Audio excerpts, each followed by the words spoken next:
হয়েছে, নির্বাচনের ফলাফল নিয়ে আজকে আমরা কোনো কথা বলবো না, কিন্তু আমরা বুক ভরা আশা নিয়ে এই সংসদে এসেছি যে এই সংসদ জুলাই শহীদদের রক্তের উপর দাঁড়িয়ে আছে।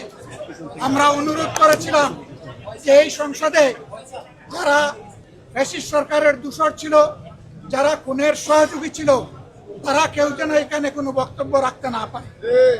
এই প্রেসিডেন্ট 3টা কারণে অপরাধী, যার বক্তব্য এই মহান সংসদে আমরা শুনতে পারি না। প্রথম কারণ হচ্ছে তিনি সমস্ত খুনের সহযোগী ছিলেন। তার আমলে যে খুনগুলো হয়েছে, একটা খুনের বিরুদ্ধেও তিনি শাসক গোষ্ঠীর প্রতিবাদ করেন নাই, সেই খুনে তিনি কোনো ব্যবস্থা গ্রহণ করেন নাই। প্রেসিডেন্ট রাষ্ট্রের অভিভাবক হিসাবে তিনি জঘন্য অপরাধ করেছেন রাষ্ট্রের নাগরিকদের প্রতি। দ্বিতীয় কারণ ছিল, আপনারা জানেন, আগস্ট মাসের 5 তারিখ 24 সালে তিনি জাতির উদ্দেশ্যে ভাষণ দিয়েছেন। সেই ভাষণে তিনি বলেছিলেন যে তৎকালীন ফ্যাসিস্ট প্রধানমন্ত্রী পদত্যাগ করেছেন এবং তিনি তা মঞ্জুর করেছেন।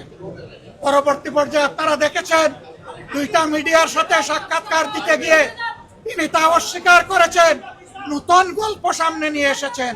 তিনি জাতির সামনে মিথ্যাবাদী হিসাবে সাব্যস্ত হয়েছেন।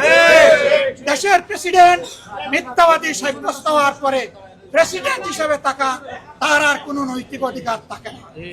3 নম্বর অপরাধ তিনি করেছেন, তিনি নিজের হাতে অর্ডিন্যান্স সাইন করেছেন। এই জুলাই অভ্যুত্থানের পরে ফেব্রুয়ারির 12 তারিখ নির্বাচন হবে। নির্বাচনের পরে যারা নির্বাচিত হবেন তারা 2টা ক্যাপাসিটিতে নির্বাচিত হবেন।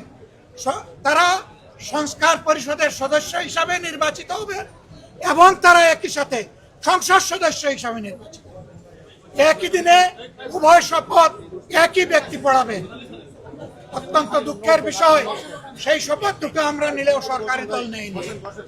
তার প্রথম দায়িত্ব ছিল গেজেট প্রকাশের 30 দিনের ভিতরে সংস্কার পরিষদের অধিবেশন ডাকা। তিনি সেই অধিবেশন ডাকেন নাই। গণভোটে হার পক্ষে ভোট দিয়েছে 70% মানুষ। তিনি 70% জনগণকে, দেশবাসীকে অপমান করেছেন। এখানেও তিনি অপরাধ করেছেন।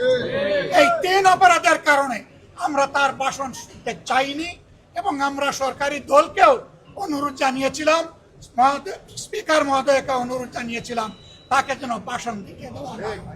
তারা আমাদের কথা কার্য করেন নাই। আমরা সংক্ষুব্ধ হয়ে সংসদ থেকে বের হয়ে এসেছি। আমরা আগামীতে এই সংসদে কোনো অন্যায়কে আমরা বরদাস্ত করবো না এবং মেনে নেব। আমরা জনগণের স্বার্থের পক্ষে লড়াই করে যাব, অধিকারের পক্ষে লড়াই করে যাব।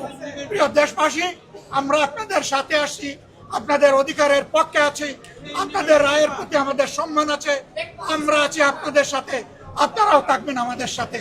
সাংবাদিক বন্ধুগণ, আপনাদেরকে আমি মহোদয়, গত 1.5 বছর এই রাষ্ট্রপতি 133টা অধ্যাদেশ জারি করলো, তার সই জারি হলো। সেই অধ্যাদেশে আছে, সেই ব্যাপারে তো আপনারা কোনো বক্তব্য দেন? দফায় বক্তব্য দিয়েছি, আমরা মূল জায়গায় বক্তব্য দিয়েছি। ধরে একটা করে বক্তব্য দেওয়ার কোনো দরকার নেই। আমরা তার নৈতিক বৈধতা বহু আগে অস্বীকার করেছি, প্রত্যাখ্যান করেছি।